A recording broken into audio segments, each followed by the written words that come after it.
Dear Ishmael, the first 48 hours after you left changed everything. Your father Abraham watched you disappear into that desert, his heart breaking with every step. You were 14 years old, cast out because Sarah couldn't stand seeing you anymore.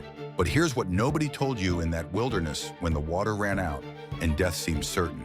God had been watching. An angel found your mother Hagar crying, thinking you were about to die.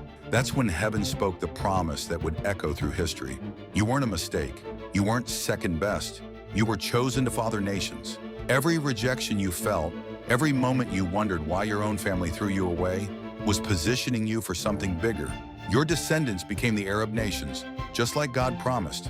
Your pain had purpose. To everyone feeling like the family reject, the unwanted one, the mistake, your earthly father's limitations don't define your divine destiny. Sometimes God uses rejection to redirect you toward your real calling. Your breakthrough is coming.